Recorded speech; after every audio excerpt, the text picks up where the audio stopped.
Bismillahirrahmanirrahim. Alhamdulillah Rabbil Alamin. Wassalatu wassalamu ala ashrafil anbiya'i wal mursalin wa ala alihi wa sahbihi ajma'in. Subhanaka la ilma lana illa ma 'allamtana innaka antal alimul hakim. Rabbi shrah li sadri wa yassir li amri wa hlul 'uqdatam min lisani yafqahu qawli. Allahumma lakal hamdu syukra wa lakal mannu fadla wa nastaghfiruka ya hayyu ya qayyum. Salli wa sallim adada ilmika ala abdika wa rasulika wa habibika sayyidil ma'sum sayyidina Muhammad wa ala alihi wa sahbihi wa ahli mahabbati wa aflih syu'unal ummati wa farij 'anna al-humuma wal ghumuma ya hayyu ya qayyum. Alhamdulillah, segala puja dan puji bagi Allah Subhanahu wa taala.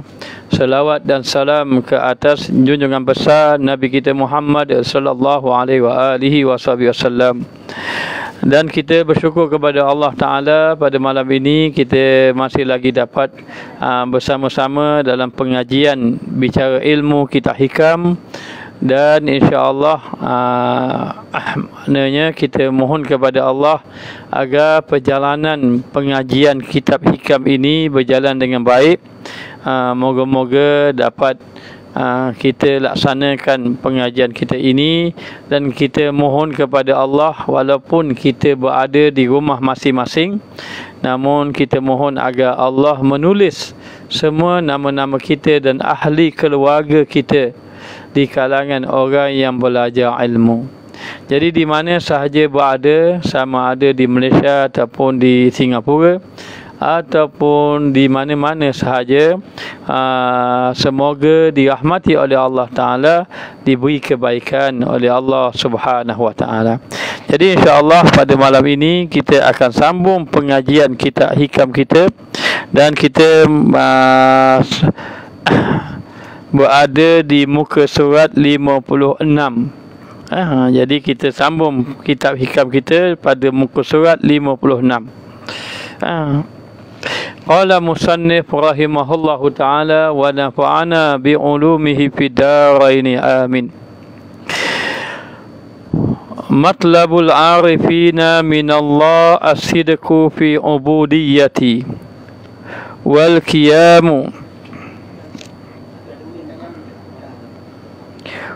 qiyamu lahu bi huquqi rububiyyah.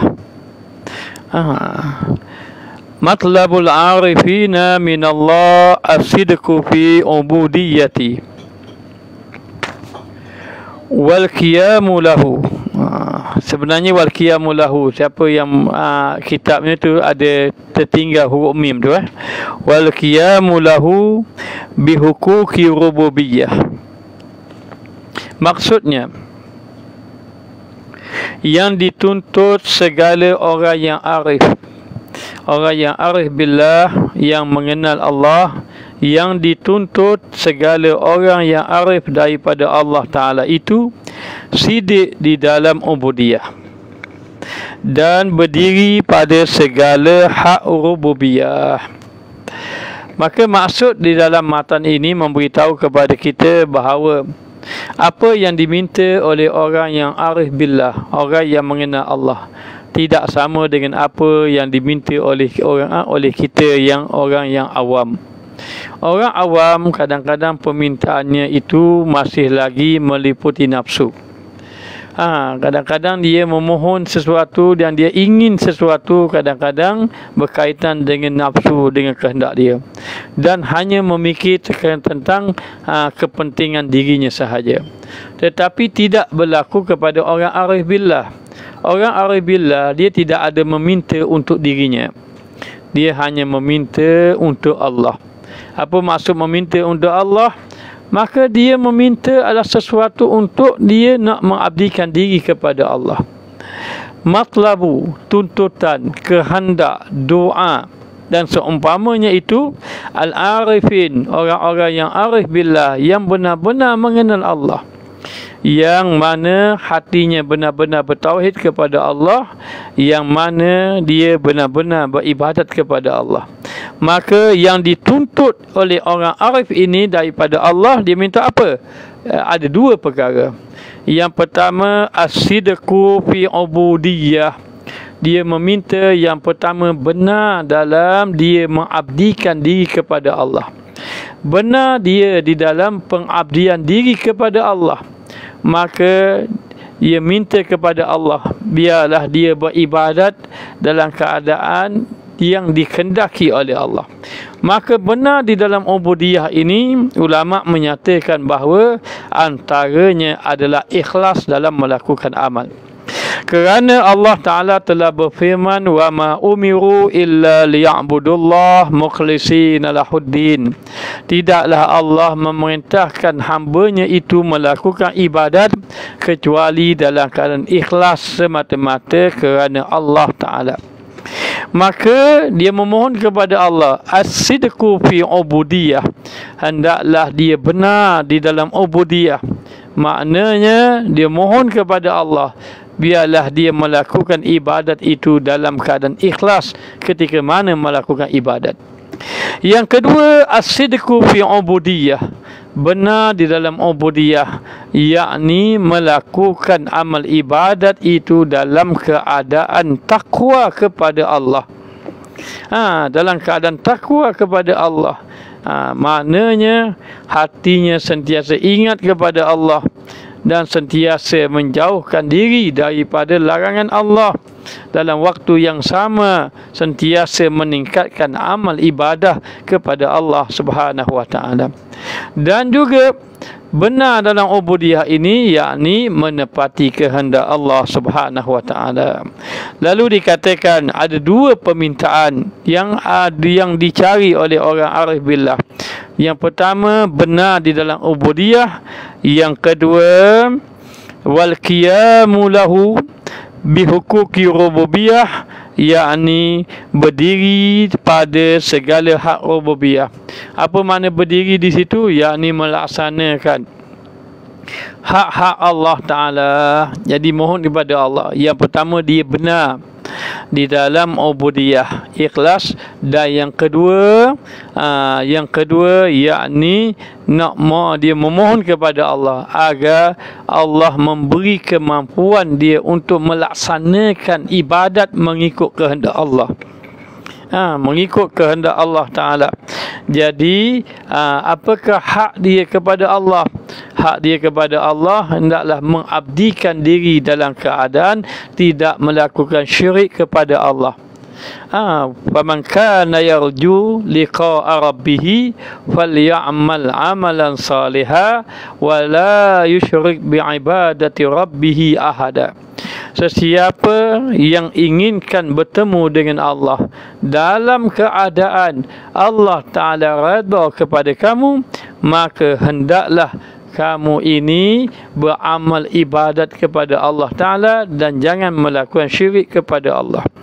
Maka harapan orang yang makrifat kepada Allah, orang yang beribadat kepada Allah dengan sebenar-benar, maka tuntutan, keinginan mereka itu, orang arif billah, ialah kesungguhan dalam mengabdikan diri kepada Allah Subhanahu wa taala. Kesungguhan dalam mengabdikan diri kepada Allah, sentiasa berpegang teguh dalam melakukan amal, yakni ikhlas, dan sentiasa menjaga adab-adab ketika menunaikan hak-hak Allah. Maka dua perkara yang mereka inginkan, yakni yang pertama benar dalam ibadat, yang kedua bersungguh-sungguh diberi kekuatan dalam melakukan ibadah. Maka orang yang arif billah ini, ibadat mereka ibadat ikhlas. Ibadat mereka ibadat yang menunjukkan dia bersyukur kepada Allah. Ibadat mereka ibadat orang yang bertakwa kepada Allah Subhanahu wa taala. Kerana apa mereka meminta itu? Dia tidak minta sebagaimana yang kita minta. Mereka tidak meminta. Bahkan dikatakan bahawa kalaulah minta dengan tidak meminta, maka dia memilih tidak meminta. Apa maksud tidak meminta? Tidak meminta untuk dirinya. Tidak ada orang arif billah minta nak kaya. Tidak ada. Tidak ada orang arif billah minta nak naik pangkat. Tidak ada. Tidak ada arif billah minta dia ini maknanya diberi kedudukan, tidak ada. Kerana itu masih lagi untuk dirinya. Tetapi dia minta untuk Allah Ta'ala. Dia hanya inginkan dia benar-benar hamba kepada Allah dalam mengabdikan diri kepada Allah Subhanahu wa Ta'ala. Maka dua perkara yang dia minta, yang pertama benar dia sebagai hamba, yang kedua diberi oleh Allah agar dia dapat melakukan ketaatan kepada Allah Subhanahu wa Ta'ala. Maka hamba Allah apabila sudah sampai arif billah, sudah sampai meningkat bahawa dia mengenal Allah, maka zahir dan batinnya mengarah kepada Allah. Zahir kepada Allah, batin kepada Allah Ta'ala, dan tujuannya dan maksudnya hanya tertumpu kepada Allah Ta'ala. Sesungguhnya Allah Ta'ala melimpahkan kepada mereka dua nikmat. Maknanya apa? Satu, Allah Ta'ala beri orang arif billah ini benar di dalam ubudiyah, yakni kehambaan kepada Allah Ta'ala, dan yang kedua dapat melaksanakan hak-hak Allah. Maka satu orang sahabat datang jumpa Nabi SAW. Dia tanya, apakah hak Allah kepada hamba? Apakah hak hamba kepada Allah? Adapun hak Allah kepada hamba ini, Allah Ta'ala membalas hamba-hambanya akan kebaikan-kebaikan atas apa yang ia lakukan. Tetapi hak hamba kepada Allah adalah menuruti perintah Allah, melakukan ubudiyah dalam keadaan tidak melakukan syirik kepada Allah Subhanahu wa Ta'ala.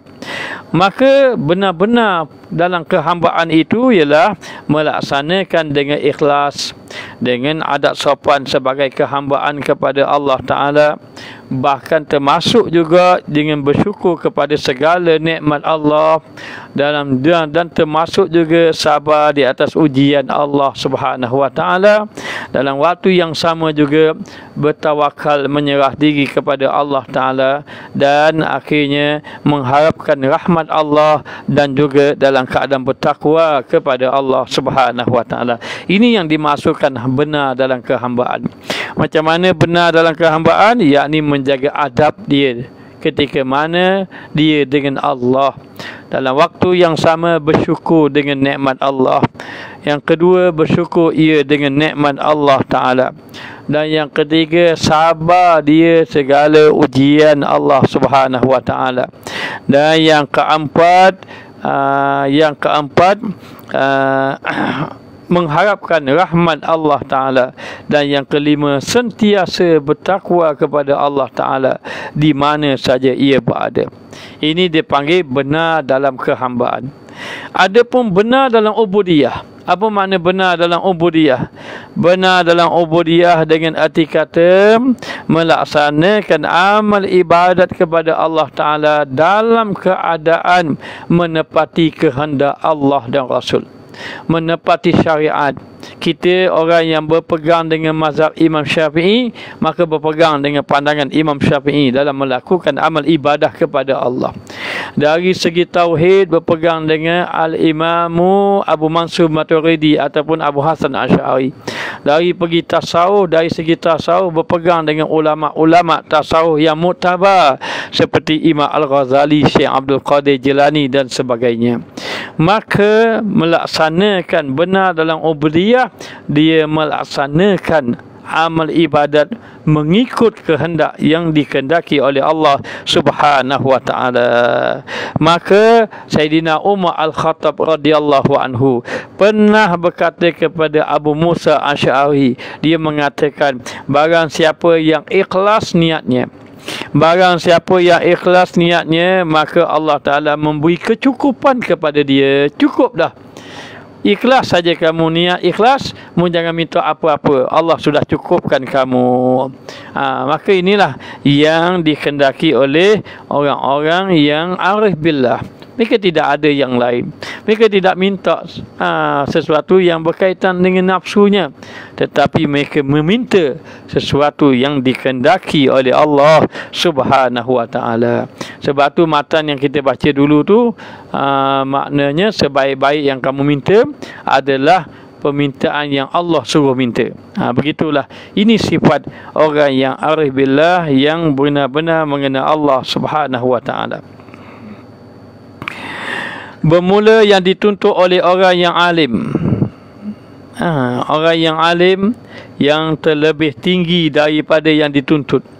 Orang yang mengenal Allah, orang yang alim, dia tak minta kecuali dia minta sesuatu yang tinggi di sisi Allah. Terlebih tinggi daripada yang dituntut, lain daripada mereka itu. Tak sama. Tidak sama orang arif billah dengan orang yang tidak arif billah dalam dia meminta kepada Allah. Sama ada orang itu abid, walaupun orang itu abid, walaupun orang itu zahid, walaupun orang itu alim sekalipun, permintaan mereka tidak sama. Permintaan mereka tidak sama, tetapi orang arif billah yang mereka sibuk dua perkara sahaja. Apa dia? Ya Allah, jadikanlah aku orang yang benar dalam ubudiyah. Yang pertama, dan juga meminta agar menjadi orang yang melaksanakan hak ubudiyah. Benar dalam ubudiyah, melaksanakan hak ubudiyah. Inilah orang-orang yang mengenal Allah Ta'ala, maka tak sama dengan orang lain. Tak sama dengan siapa? Tidak sama dengan orang abid, tidak sama dengan orang alim, tidak sama dengan orang zahid. Kerana bahawasanya yang dituntut oleh segala orang yang arif itu hanya saja iaitu benar dalam ubudiyah, sidik dalam ubudiyah, dan berdiri, yakni melaksanakan pada hak rububiyah, melaksanakan hak dia sebagai hamba kepada Allah, daripada tiada memelihara baginya baginya dan tiada tinggal serta nafsu. Dan tiap-tiap yang lain daripada mereka itu tiada menceraikan mereka itu bagi segala bahagian nafsu. Inilah nak bagi tahu bahawa mereka ini orang-orang yang arif billah tadi, dia memohon, maka permohonan dia hanya permohonan dia sebagai hamba kepada Allah, dan dia memohon mengikut apa yang Allah kehendaki sebagai seorang hamba. Apa yang Allah Ta'ala nak hamba tadi? Allah Ta'ala nak hamba benar dalam ibadat. Sehingga dalam kitab Taurat ada menyatakan Allah mengira orang itu tidak sempurna benar dalam ibadat. Apabila sahaja dia melakukan ibadat, dia hanya ingin apa yang ada pada Allah.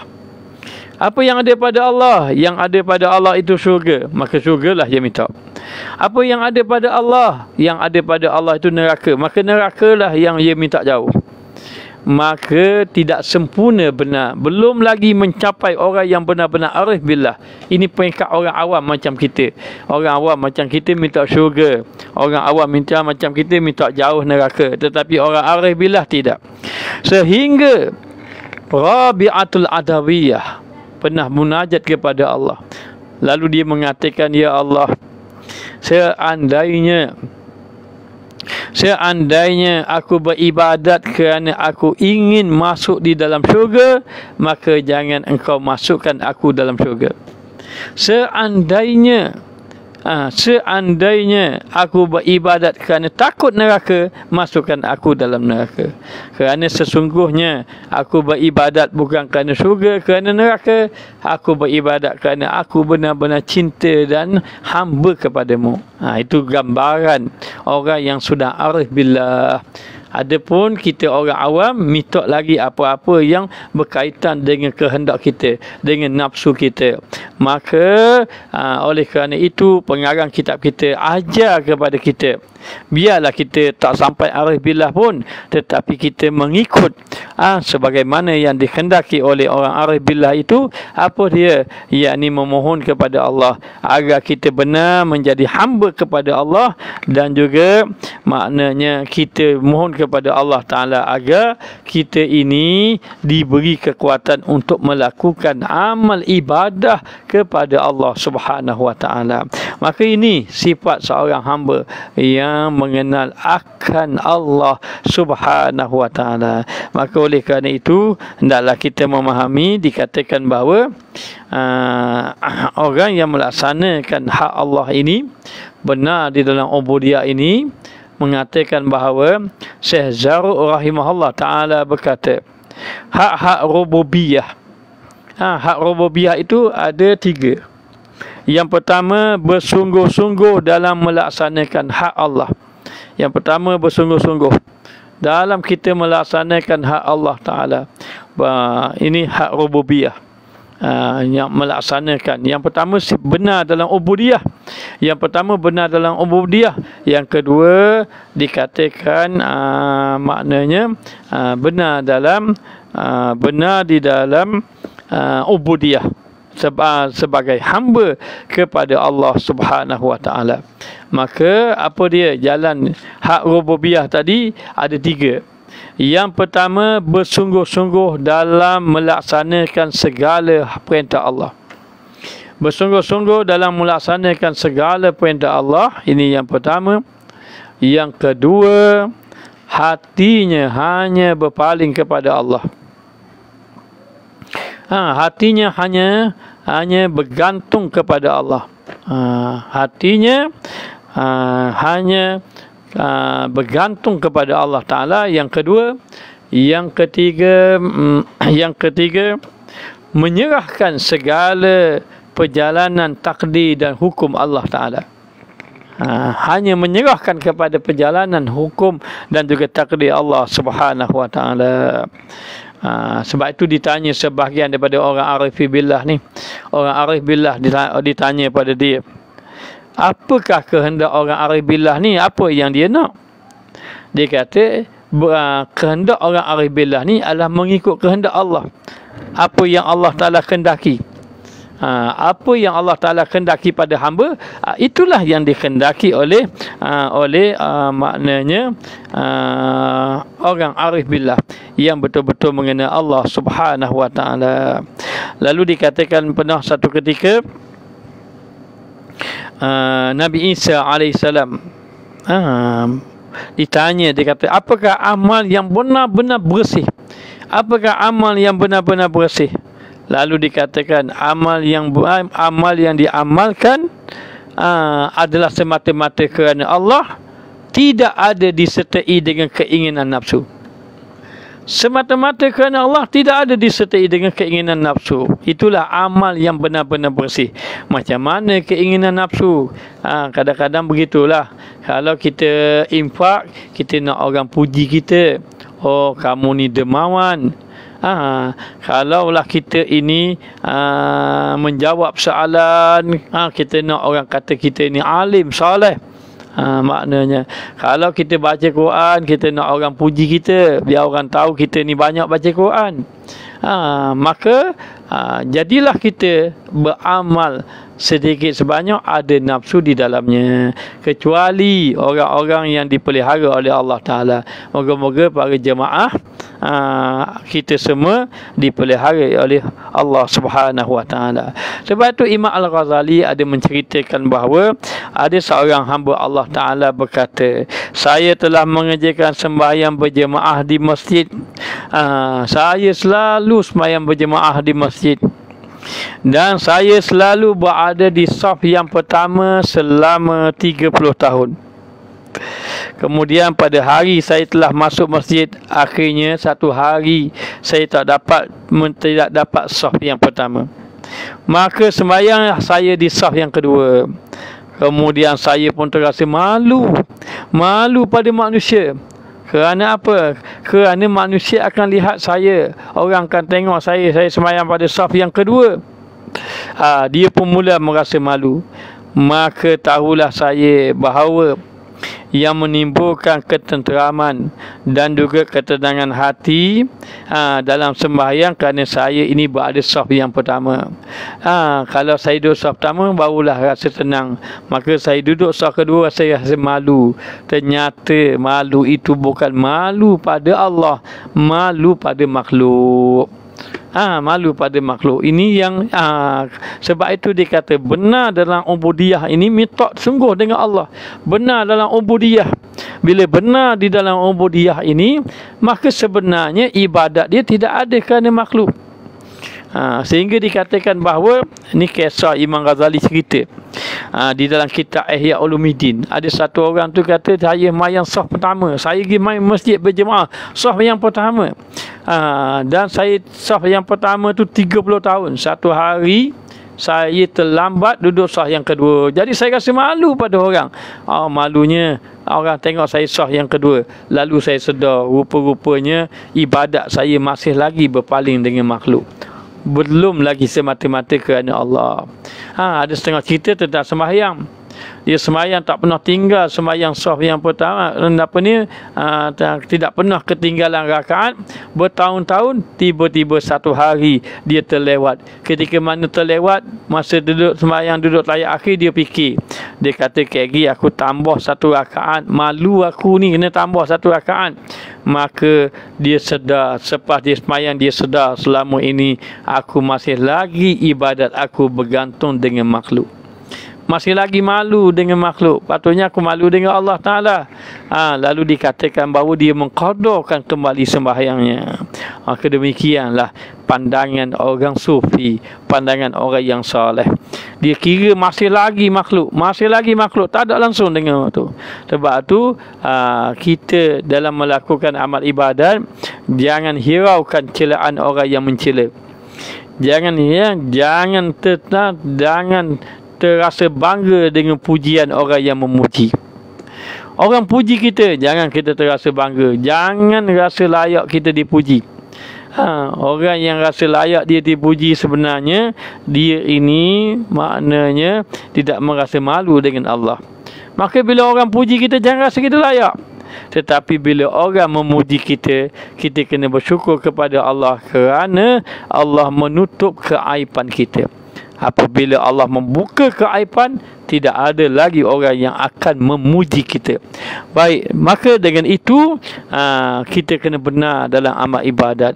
Maka di sini kita dapat apa yang diberitahu oleh pengarang kitab kita ini. Mohonlah kita dua perkara ini. Yang pertama, dulu kita diajar, ya Allah Tuhanku, hukumlah aku dengan rahmat, jangan engkau hukumkan aku dengan keadilan. Tapi malam ini kita dapat lagi apa dia? Ya Allah, ya Tuhanku, jadikanlah aku orang yang benar dalam ubudiyah, dan jadikanlah aku orang yang melaksanakan hak rububiyah, hak Allah Subhanahu wa taala. Dan kata Sidi Abu Madyan radhiyallahu anhu, jauhlah antara yang himmatnya kepada segala anak bidadari. Tak sama orang yang beribadat kerana nak bidadari dan segala mahligai. Mahligai tiada antara yang himmatnya terangkat segala hijab, segala dinding yang ini hijab, dan sentiasa hudu kepada Allah Ta'ala. Tidak sama orang yang beribadat mengikut permintaan dia. Ada ibadat dia bersungguh-sungguh kerana apa? Dia bersungguh-sungguh kerana ingin bidadari dalam melakukan amal. Sebut-sebut gini teringat masa kita belajar dahulu. Belajar dahulu itu satu cara. Kadang-kadang tok guru kita ni nak beri semangat kita beribadat. Jadi nak suruh kita, nak latih kita sembahyang qiyamul lail. Qiyamul lail, maka tuan guru ni beri semangat kita. Dia kata siapa nak bidadari bangun malam. Maknanya maka masa tu memanglah bangun fikir, mana tahu dapat bidadari. Tapi bila kita belajar, Tuan Guru Haji Abdullah yang mengajar kita hikam, akhirnya rupa-rupanya itu peringkat orang-orang awam macam kita memang nak begitu. Setengah orang sufi, bahagian daripada orang sufi mengatakan orang yang beribadat, dia nak lagi syurga ke, istana ke, bidadari ke, dia panggil nafsu lagi. Tapi itu nafsu berbangsa akhirat. Nafsu yang masih lagi besar akhirat. Salah ke? Bagi orang awam tidak salah, tetapi nilaian pandangan Allah terhadap dirinya itu adalah rendah, tidak tinggi. Maka di sini kita mohon kepada Allah dua perkara. Apa dia? Yakni menjadikan kita ini benar di dalam ubudiyah dan dapat melaksanakan hak-hak rububiyah. Maka dikatakan bahawa tidak akan sama dengan semangat orang yang betul-betul beribadat kerana Allah Ta'ala berbanding dengan orang beribadat kerana nak bidadari. Bahkan dikatakan oleh Sulaiman Ad-Darani mengatakan amat jauh perbezaan orang yang bermatlamat untuk mencari mahligai ke ataupun bidadari pun dengan orang yang bermatlamat untuk hijab ke, untuk mengangkat hijab dan untuk mendapat zikir kepada Allah. Tak sama. Itu tak sama. Kalau minta orang tu minta, ya Allah takku, angkatlah hijab aku. Angkatlah hijab aku. Jadikanlah aku orang yang berzikir. Maknanya tidak akan sama. Lebih lagi orang, kalau orang tu minta, ya Allah angkatlah hijab, jadikanlah aku zikir. Aku yang berzikir kepada Allah Ta'ala, bermakna dia meminta hak-hak dia sebagai hamba kepada Allah Subhanahu Wa Ta'ala. Namun ditanya, salah ke nak minta bidadari, nak minta syurga? Tidak salah, tetapi itu tidak ada pada orang yang arif billah. Arif billah begitu besar. Sebab tu permintaan dua inilah satu permintaan yang besar. Baik, kita tengok lagi.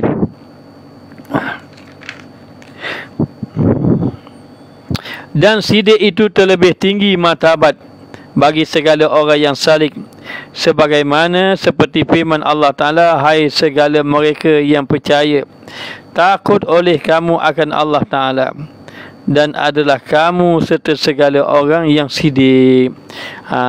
Maka dikatakan bahawa orang yang benar dalam ubudiyah kepada Allah Ta'ala ini, benar ini adalah orang yang tinggi kedudukan dia. Kedudukan dia pada jalan Allah Ta'ala. Maknanya orang yang tinggi martabat bagi orang yang salik, orang yang berjalan kepada Allah Ta'ala. Lepas tu Allah Ta'ala kata, wahai orang-orang yang beriman, takutlah kamu kepada Allah Ta'ala, dan hendaklah kamu bersama dengan orang-orang yang benar di sisi Allah Subhanahu Wa Ta'ala. Jadi dalam kita melakukan amal ibadah kepada Allah Ta'ala ini, pastikan yang pertama, niat kita mesti benar. Niat kita mesti benar, dan kita mesti ada kesungguhan kepada Allah dalam melakukan ibadat, dan kita kena ada penyerahan dalam mana kita melakukan amal ibadah kepada Allah Subhanahu Wa Ta'ala. Maka barulah kita akan menjadi sebenar-benar hamba kepada Allah Subhanahu Wa Ta'ala. Dan dikatakan lagi bahawa apabila mana sahaja seseorang itu melakukan amal ibadah kepada Allah Ta'ala, maka ibadat yang mereka lakukan tadi hendaklah dalam keadaan hatinya semata-mata kerana Allah Ta'ala. Sebab itulah dikatakan bahawa Syekh Junaid Baghdadi pernah berdoa dengan doanya yang masyhur, Allahumma ja'al qasdi ilaika ma huwa laka. Ya Allah, ya Tuhanku, jadikanlah matlamatku kepadamu ialah apa yang menjadi hakmu. Matlamat aku ini apa yang menjadi hakmu. Apa matlamatnya? Matlamat seperti menjadi orang yang ikhlas. Wala taj'al qasdi ilaika ma atlubu minka. Jangan kau jadi tujuan aku. Jangan kau jadikan matlamat aku matlamat yang aku nak untuk diri aku, yang aku minta daripada kamu. Aku tak nak yang aku minta daripada kamu, aku nak yang meminta daripada aku. Tidak sama. Tidak sama apa yang kita minta dengan apa yang Allah minta. Kenapa tidak sama? Kerana biasanya yang kita minta itu kebanyakannya itu adalah daripada keinginan nafsu kita. Sebab tu kata Syekh Yusuf Al-Hasani, dia berkata dalam satu nasihat dia kata, ramai manusia menjadikan Allah hanya untuk matlamat dirinya. Ramai manusia menjadikan Allah untuk matlamat dirinya. Lalu dia menasihati, dia kata, jangan kamu jadikan Allah ada untuk kamu nak mendapat sesuatu daripada nafsu kamu. Maka jangan cari Allah kerana inginkan sesuatu saja. Maka mencari Allah kerana begitu dilarang sama sekali. Maka lihatlah permintaan orang. Maka orang dalam meminta kepada Allah ini, yang pertama ada permintaan yang buruk.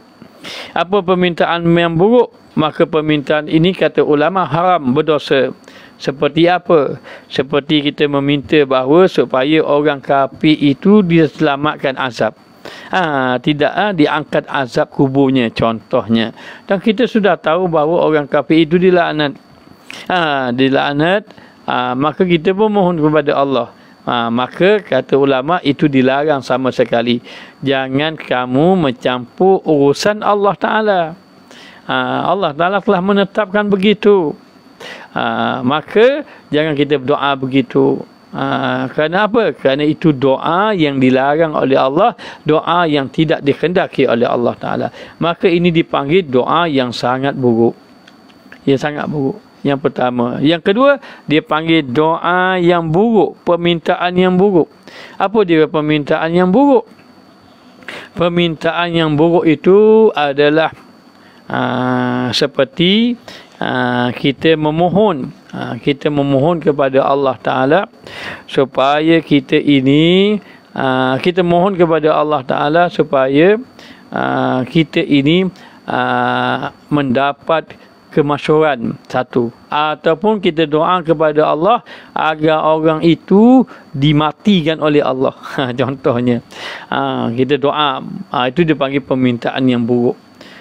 Doa kita minta supaya kita ini dapat, ya Allah, ya Tuhanku, menangkanlah aku dalam pertandingan ini supaya aku dikenali. Itu tak boleh. Ataupun doa yang buruk juga, doa yang di dalamnya mengandungi maksiat. Contohnya apa? Contohnya kita berdoa dalam satu pekerjaan, tetapi pekerjaan itu pekerjaan maksiat. Pekerjaan maksiat ini buruk. Baik, kalau kata sukan, kita doa sukan, pasukan tu menang, tetapi permainan itu adalah permainan yang maksiat, contohnya membuka aurat, contoh saja ni. Maka itu dipanggil permintaan yang buruk. Setengah ulama kata meminta yang buruk. Ada ulama juga mengatakan bahawa doa yang buruk juga, doa minta harta benda yang banyak. Oh gitu. Bila dengar gitu, kita dengar ada satu ulama dia baca kitab juga, kitab hikam lah. Dia kata itu masuk juga doa buruk. Allah, dulu masa ustaz pergi umrah dulu, pertama kali pergi umrah, kita pun tak sangka kita sampai ke Mekah. Dalam keadaan duit pun tidak ada. Dapat duit simpan dalam celeng, dalam tabung. Simpan orang rumah pun tanya, dah abang simpan duit dalam tabung, nak beli benda? Ada nak pergi Mekah. Dia pun suka. Dia dalam tabung pergi Mekah. Dapat duit silin letak, belanja duit silin tak dalam tabung. Maka setiap kali dia tanya, kata nak pergi Mekah. Ni kaki duit ni nak pergi Mekah ni, kata. Bergurau saja, bukan sungguh. Nak takdirkan oleh Allah, duit tabung tu hampir penuh. Datang satu orang hamba Allah, ustaz, saya nak ajak ustaz pergi Mekah. Terkejut kita. Saya nak ajak ustaz pergi umrah. Maka kita macam tak percaya. Akhirnya duit tabung tu lagi ke Mekah. Pergi ke Mekah. Oleh kerana payah sangat nak dapat duit tu, kita pun mari mikir, kalau aku jadi orang kaya sedap sungguhlah. Maka duduk depan Kaabah. Ingat lagi dulu. Duduk depan Kaabah dah, ya Allah, ya Tuhanku, jadilah aku orang kaya. Jadilah aku orang kaya. Minta dengan Allah Ta'ala. Dia jadi orang kaya. Bila kita belajar tasawuf, rupanya tak boleh minta begitu. Kalau minta, tak boleh kan minta jadi kaya. Bukan. Adab kita dengan Allah begini. Ni kata ulama. Jangan minta lagi kaya. Ni jangan tiru ustaz. Dulu ustaz pernah minta doa kaya. Tapi kita minta apa? Kita minta dengan Allah Ta'ala. As'aluka al-ghina anin nas. Ya Allah, ya Tuhanku, aku memohon kepada kamu. Maknanya tidak berhajat kepada makhluk. Maknanya tidak berhajat kepada makhluk. Apa maksudnya tidak berhajat pada makhluk? Tidak berhajat pada makhluk, maknanya Allah Ta'ala cukupkan kita. Allah Ta'ala cukupkan kita. Maknanya. Jadi bila minta harta banyak ini, itu dilarang. Kenapa? Bimbang, takut menjadi kita lalai pada Allah. Maka ada setengah ulama kata meminta, ulama sufi lah. Ulama sufi kata meminta dapat harta, dapat pangkat yang banyak, dapat pangkat yang besar, itu dia kata permintaan yang buruk juga. Jadi macam mana? Tukar sikit. Tukar macam mana? Ya Allah, ya Tuhanku, aku memohon kepada kamu agar dicukupkan akan rezeki aku. Gitu cara dia. Dicukupkan akan rezeki aku. Dan boleh juga dia kata, ya Allah Tuhanku, dimurahkan akan rezeki aku. Dah murah rezeki bukan kaya. Bukan masuk murah rezeki itu kaya semata-mata. Dimurahkan rezeki itu juga termasuk dengan rezeki kesihatan, rezeki ilmu dan sebagainya. Tetapi kalau minta, ya Allah Tuhanku, kurniakan aku ilmu yang banyak, kata ulama, tak apa. Kerana apa? Kerana permintaan itu permintaan yang Allah Ta'ala suruh kita. Nabi pun minta Allah mazidni ilman. Maknanya itu tak ada masalah. Maka ada permintaan yang sangat buruk, ada permintaan yang buruk. Ada permintaan yang ketiga, permintaan yang baik. Apa permintaan yang baik? Permintaan yang diajar oleh Nabi kita Muhammad sallallahu alaihi wasallam, permintaan yang membawa yang diminta oleh Allah Taala, yang Allah Taala suruh kita meminta. Itu matan yang dahulu. Yang minta. Apa dia? Ya Allah, ya Tuhan, meminta seperti tetap keimanan, meminta seperti hati yang khusyuk, meminta seperti ilmu yang bermanfaat, meminta kita ini mendapat afiat, meminta kita ini maknanya dikurniakan guru yang saleh. Semua itu bagus. Itu permintaan-permintaan yang baik. Permintaan itu permintaan yang Allah perintahkan kita meminta. Maka tiga, ada permintaan yang sangat buruk, ada permintaan yang buruk, ada permintaan yang baik, ada permintaan yang sangat baik. Apa dia permintaan yang sangat baik? Permintaan ataupun matlamat ataupun tujuan yang sangat baik adalah permintaan orang arif billah. Jadi malam ini terbukalah kita, rupa-rupanya orang arif billah dia minta yang ni. Apa dia yang dia minta? Dia meminta, ya Allah, ya Tuhanku, jadilah aku benar dalam kehambaan. Benar di dalam kehambaan. Dan satu lagi dia minta kepada Allah Ta'ala, jadikanlah dia orang yang melaksanakan hak-hak Allah Subhanahu Wa Ta'ala. Maka dia mohon kepada Allah agar hak-hak Allah Ta'ala ini terlaksana. Maka inilah ada 4 permintaan, maka 2 yang buruk, 2 yang baik. Maka yang baik itu adalah yang baik itu diminta oleh orang-orang yang saleh, orang-orang yang ahli abid, ahli ibadat, bahkan ahli ilmu. Tetapi orang arif billah, mereka meminta 2 perkara yang besar ini, antaranya benar di dalam ubudiyah dan juga melaksana ataupun dapat melaksanakan hak-hak rububiyah dia kepada Allah Subhanahu Wa Ta'ala. Maka inilah perjalanan yang orang-orang soleh minta kepada Allah Subhanahu Wa Ta'ala. Bahkan mereka malu nak meminta-minta yang lain, yang lebih-lebih daripada itu. Mereka malu maknanya. Jadi kalau bagaimana kalau minta keampunan? Minta keampunan tu minta yang baik. Tapi kalau minta menjadi benar-benar hamba kepada Allah, itu minta permintaan yang paling baik. Itulah permintaan orang arif billah. Baik, kita tengok di sini. Dan bahawasanya ubudiyah itu bagi hati. Apa-apa yang berkaitan dengan ubudiyah itu bagi hati, iaitu orang yang memandang akan dirinya bagi Tuhannya kerana umun ubudiyahnya, dan ubudiyah itu bagi sir, dan ibadat itu bagi dirinya. Maka beza antara ibadah dengan ubudiyah. Ibadah lebih kepada amalan zahir. Dia rajin baca Quran, dia rajin dia rajin sembahyang sunat. Dia rajin baca Quran, dia rajin sembahyang sunat, dia rajin infak fisabilillah, itu dipanggil ibadah. Adapun ubudiyah itu adalah dia melibatkan kepada hati. Hati. Maknanya bila sampai orang yang ubudiyah ini, bermakna dia sampai kepada syukur kepada Allah, ikhlas dalam melakukan amal. Begitu. Maka dalam keadaan macam itu, dia nak benar ubudiyah. Dia tak kata ibadat, ubudiyah. Biar hatinya benar-benar tumpu kepada Allah Subhanahu wa taala.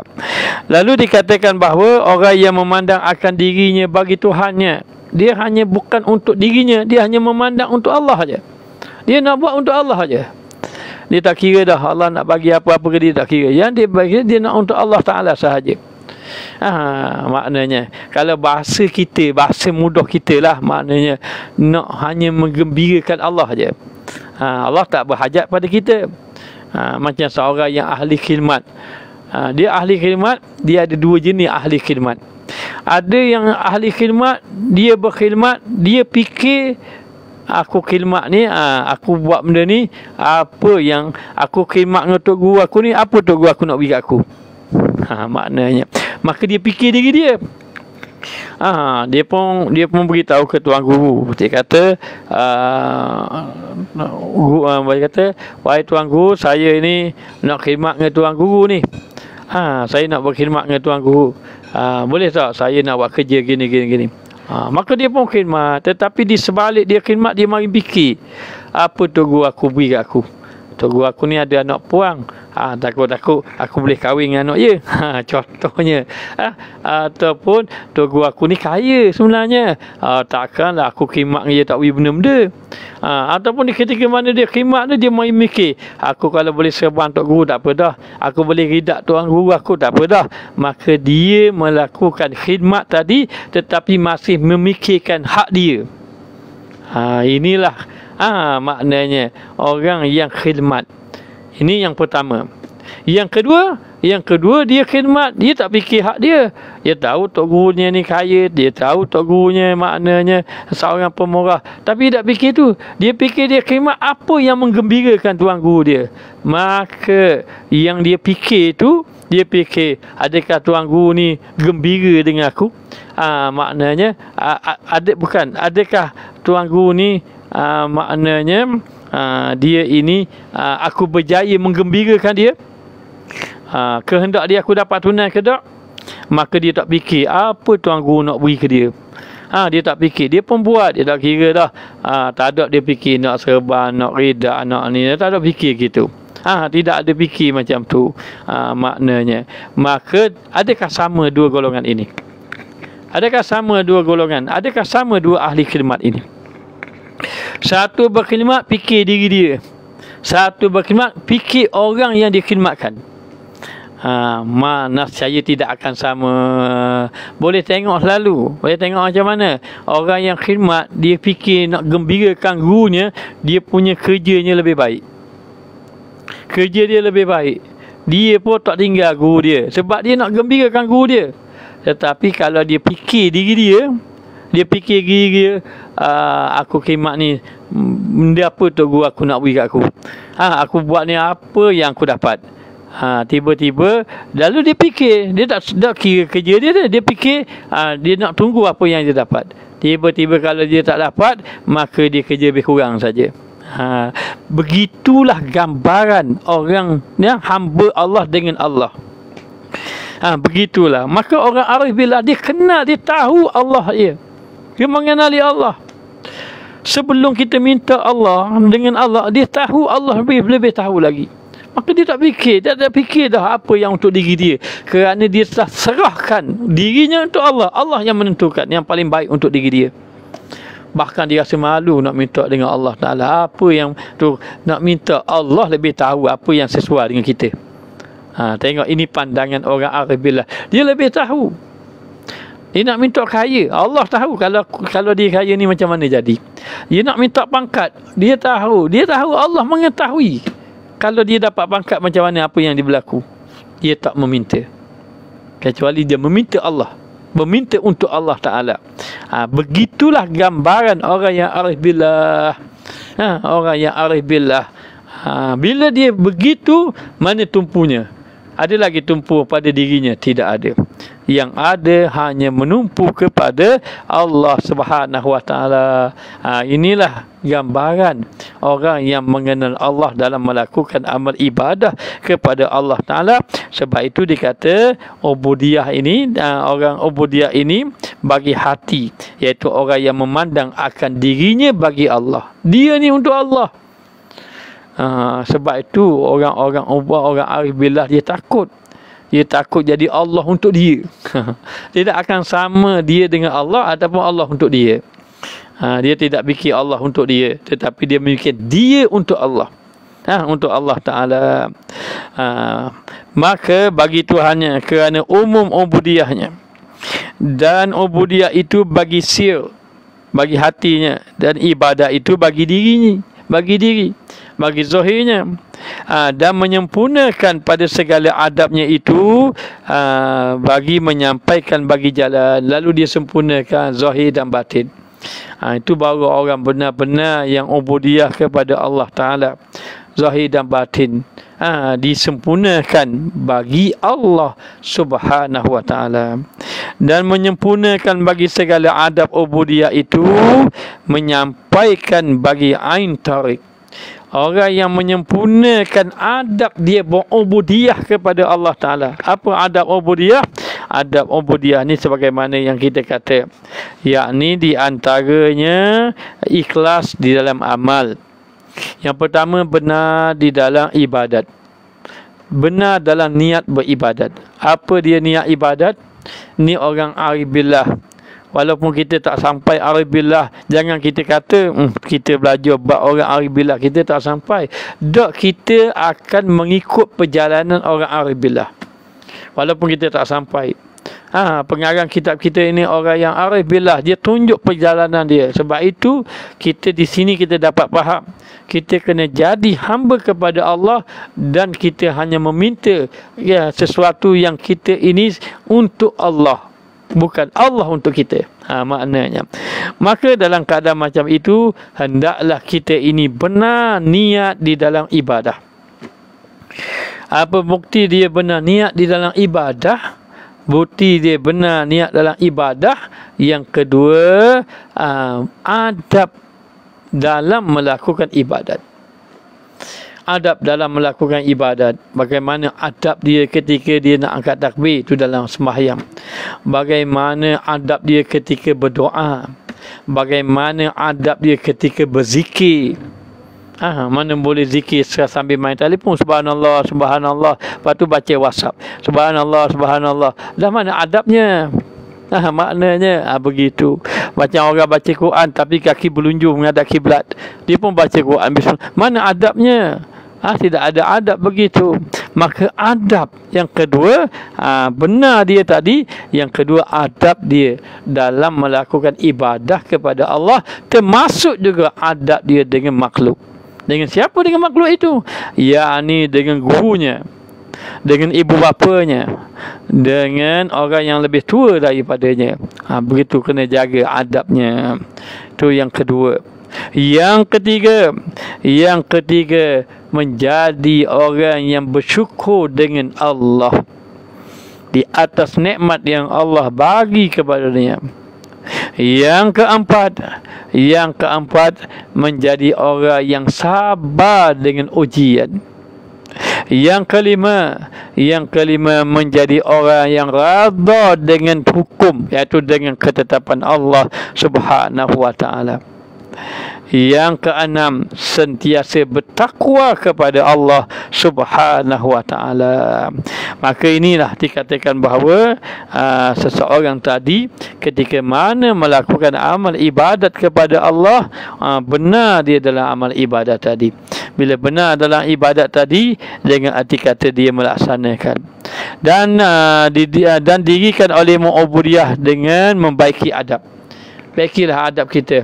Maknanya kita memperbaiki adab kita. Adab di dalam amal ibadat ini bukan saja ketika beribadat, bahkan di luar ibadat. Maka perbaiki adab pada barang yang telah didirikan akan dikau, pada barang yang telah Allah Ta'ala suruh laksanakan kita. Kita disuruhkan melaksanakan ibadah, maka jaga adab, baiki adab. Bukan tidak ada, baiki adab kita di dalamnya. Dan jangan engkau tinggalkan akan sesuatu, jangan engkau tinggalkan akan sesuatu daripada segala taat. Taat dan engkau duka cita atas ketiadaannya. Jangan kamu tinggalkan ketaatan. Dan seandainya kita ini nak mendapatkan sesuatu, tiba-tiba tidak dapat sesuatu, maka jangan kita tinggalkan taat. Jangan kita tinggalkan ketaatan. Maka jangan kita beribadat inginkan sesuatu yang selain daripada kehendak Allah Ta'ala.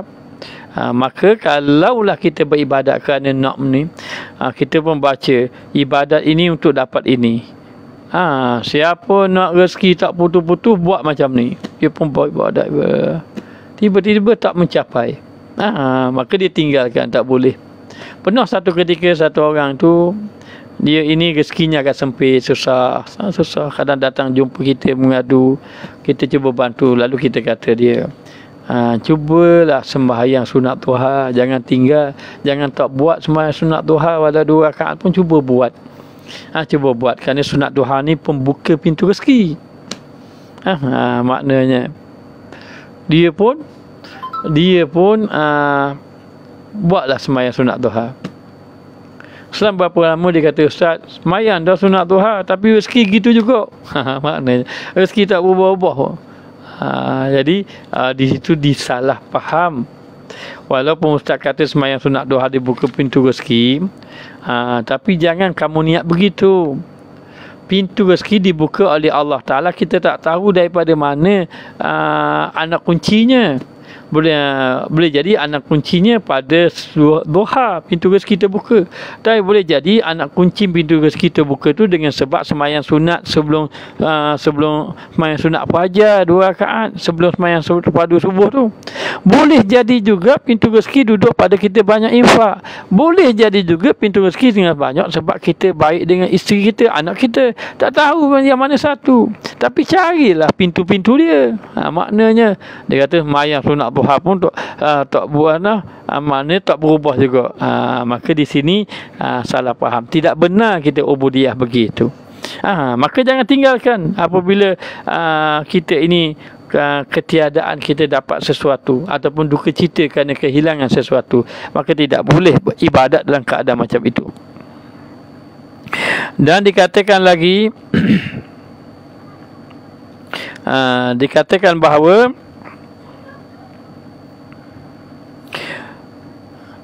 menyempurnakan pada segala adab adab ubudiyah itu menyampaikan bagi ain tariq. Bila kamu menyempurnakan adab ubudiyah ini, maknanya menyampaikan kepada kamu jalan. Jalan dan menyempurnakan bagi segala ubudiyah ilahiyah. Ubudiyah ilahiyah, haqqut tariq. Dia panggil haqqut tariq. Dia panggil ainun. Dulu kita belajar ainun yakin, ini ainut tariq. Baru dia maknanya jalan, baru nampak jalan. Kalau kita ini menyempurnakan hak Allah, kita ini menyempurnakan adab-adab dalam beribadat, maka itu dipanggil ainut tariq. Maknanya jalan, baru tunjuk, baru nampak jalan. Baru nampak akan jalan dia. Kemudian dan juga menyempurnakan pada segala ubudiyah ilahiyah. Dia kalau dia melaksanakan adab ubudiyah, baru dia nampak jalan ainut tariq. Dan seandainya dia menyempurnakan segala maknanya ubudiyah ilahiyah tadi, segala pelaksanaan dia kepada Allah Ta'ala tadi, dengan dikatakan bahawa hati tidak berpaling hanya kepada Allah, Sebagai contoh, redha di dalam segala ketetapan Allah Subhanahu Wa Taala, dengan segala, dan bersyukur akan segala nikmat yang Allah Taala beri, dan melaksanakan hak-hak ubudiyah tadi, hak-hak ibadat dengan sebenar tadi, maka itu dipanggil haqqut tariq. Haqqut tariq, dan dikatakan bahawa menyempurnakan pada segala martabat ilahiyah hakikat haqqut tariq. Itulah hakikat yang sebenarnya apabila dia berjaya laksanakan. Sebab tu dia orang-orang Arabilah dia minta apa? Al-qiyamu bi huquqillah, dapat melaksanakan hak Allah. Dapat melaksanakan hak Allah, itulah hakikat yang sebenar-benarnya menjadi hamba kepada Allah. Maka dia kata umpama yang demikian itu apabila engkau kata iyyaka na'budu, dia beri contoh. Iyyaka na'budu, akan dikau kami sembah. Artinya akan dikau kami sembah, maka engkau lihat akan dia itu alam syariat. Iyyaka na'budu tu akan dikau kami sembah tu, itu bau syariat. Kami sembah, akan dikau kami sembah, akan dikau kami melakukan ibadat, kami ibadat kerana-Mu ni. Jadi beribadat mengikut jalan syariat. Jalan syariat. Dan apabila engkau kata wa iyyaka nasta'in, akan dikau kami minta tolong, maka akan dikau kami minta tolong, maka engkau lihat dia bau alam tariqah, dalam perjalanan. Maknanya dan apabila engkau kata lagi ihdinas siratal mustaqim, tunjukkanlah kami jalan yang lurus, maknanya jalan yang betul, maka engkau lihat dia itu bau alam hakikat. Dan maka segala hadrat itu tiga perkara. Yang pertama dia panggil hadrat rububiyah. Hadrat rububiyah iaitu hadrat jalal, iaitu ketinggian. Jadi dikatakan bahawa baik, yang pertama kita kata iyyaka na'budun, akan dikau kami sembah. Maka akan dikau kami sembah itu, akan dikau kami ibadat, itu baru dipanggil alam syariat. Ibadat mengikut syariat. Wa iyyaka nasta'in, akan dikau kami minta tolong. Bermakna itu pergantungan hati sudah hidup, itu dipanggil jalan tariqah, jalan tarikat. Jadi orang-orang yang tolak tarikat, tak terima tarikat, itu pandangan mereka. Itu pandangan mereka. Tetapi perjalanan sufi tasawuf, dia mesti ada penghidupan hati, yakni penyerahan hati kepada Allah. Akan dikau kami minta tolong. Maknanya, jadi bermakna ketika itu hati sudah bergantung pada Allah, tidak ada penumpuan kepada yang lain. Menunjukkan benar dia dalam tu. Kemudian dia pun mengatakan bahawa ihdinas siratal mustaqim, tunjukkanlah kami jalan yang lurus, yakni jalan yang betul, jalan yang sebenar-benarnya. Sebab tu orang-orang ahli makrifat kepada Allah, dia mohon kepada Allah bagaimana jalan untuk dia sampai kepada Allah Ta'ala. Maka dikatakan bahawa hadrat itu datang kepada Allah Ta'ala tu ada tiga. Yang pertama rububiyah, hadrat rububiyah, yakni dikatakan maknanya dipanggil jalan syariat. Yang kedua dipanggil rahmaniyah, iaitu hadrat jamal. Kalau rububiyah dipanggil jalal, ketinggian. Kalaulah rahmaniyah, iaitu kasih sayang Allah, dipanggil hadrat jamal, iaitu keindahan. Dan yang ketiga hadrat ilahiyah, iaitu hadrat kamal, kesempurnaan. Maka dalam jalal itu apa dia? Bersungguh dengan sabar. Sungguh dengan sabar, maknanya apabila sahaja orang itu masuk ke dalam hadrat rububiyah, dia kena melalui jalan sabar. Jalan sabar. Dan apabila dalam jamal, dia kena duduk di dalam syukur kepada Allah Ta'ala. Allah Ta'ala beri nikmat nikmat besar ni, nikmat ibadat sebenarnya, bukan nikmat harta benda. Maka dia kata tengok, itu sifat jamal Allah Ta'ala, keindahan Allah Ta'ala. Dan di dalam kamal ini kesempurnaan, maka bersungguh ia di dalam sakinah, yakni tenang. dengan takdir Allah Ta'ala, tenang dengan hukum Allah Ta'ala. Maka apabila engkau menyempurnakan, hai salik, orang yang berjalan kepada jalan Allah, maka hasillah bagimu susah dan lenyap. Kerana susah itu ialah iaitu hal. Ini ada berkaitan dengan matan yang akan datang. Kita akan bicara mengenai mengenai kedudukan Allah Ta'ala memberi kepada hamba-Nya. Bagaimana hamba-Nya memandang kepada Allah Ta'ala, tentang martabat hamba-hamba tadi. InsyaAllah perkara ini kita akan bicara pada matan yang akan datang.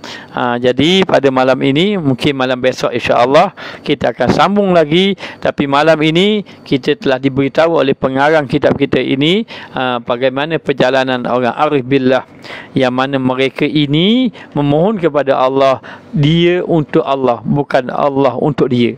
Begitu maksudnya, dia untuk Allah Ta'ala. Jadi dia mohon apa? Benar, jujur, kebenaran, kejujuran, keikhlasan dalam ubudiyah, dan memohon dapat melaksanakan hak-hak dia kepada Allah Ta'ala. Hak hamba kepada Allah yang besar adalah ibadat dalam keadaan tidak ada syirik kepada Allah Subhanahu wa Ta'ala. Jadi sekadar ini saja yang dapat disampaikan. Moga-moga Allah Ta'ala memberi kebaikan kepada kita. Moga-moga Allah Ta'ala jadikan kita hamba Allah yang saleh. Ustaz bukanlah orang yang saleh, dan bukanlah orang yang alim sebenarnya. Jadi kalau ada kemuskilan tidak dapat dipahami, maka bertanyalah kepada orang yang alim, orang yang saleh, maknanya agar kemuskilan itu dapat diungkaikan. Ustaz hanya menyampaikan apa yang Allah berikan kepada kita. Itu saja. Dan juga hanya menyambung perjalanan tuan guru kita almarhum Tuan Guru Haji Abdullah, yang beliau lah yang mengajar kita hikam, lalu kita hanya menyambung saja. Ahli bukan ahli, tetapi hanya memohon kepada Allah Ta'ala agar Allah Ta'ala memberi pertolongan. Kita tidak ada ilmu, wa ma utitum mina ilmi illa qalila. Tidak Allah memberi ilmu kecuali sedikit sahaja. Hanya berserah kepada Allah Ta'ala. Subhanaka la ilma lana illa ma 'allamtana. Kami tidak ada ilmu ya Allah kecuali apa yang kau ajarkan kepada kami. Dan mohon kepadamu ya Allah agar orang yang mendengar ini mendapat manfaat, agar dapat mengamalkannya. Walaupun yang menyampaikan ini banyak dosanya, namun kami mohon padamu ya Allah, janganlah disabitkan dengan dosa orang yang menyampaikan ini menyebabkan terhalang orang yang mendengar mendapat kebaikan. Ya Allah, kami mohon kepadamu ya Allah, benar dalam kami beribadat kepadamu ya Allah. Dan kami juga memohon kepadamu ya Allah agar diberi kekuatan untuk melakukan hak rububiyah kepadamu ya Allah. Engkaulah Tuhan yang Maha Pengampun, Maha Pengasih. Hukumlah kami dengan rahmatmu, jangan kau hukum kami dengan keadilanmu. Dengan rahmatmu maka engkau menghapuskan segala dosa kami. Dan seandainya dihukum dengan keadilanmu, nescaya jatuhlah kami dalam kebinasaan. Rabbana zalamna anfusana wa illam taghfir lana wa tarhamna lanakunanna minal khasirin. Rabbana atina fid dunya hasanah wa fil akhirati hasanah wa qina azabannar. Wa sallallahu ala sayidina Muhammad wa ala alihi wa sahbihi wasallam. Walhamdulillahi rabbil alamin. Sekadar ini saja dapat disampaikan. Insya-Allah kita bertemu malam besok insya-Allah. Maknanya pengajian kita hikam kita. Wabillahi taufiq wal hidayah. Wassalamualaikum warahmatullahi wabarakatuh.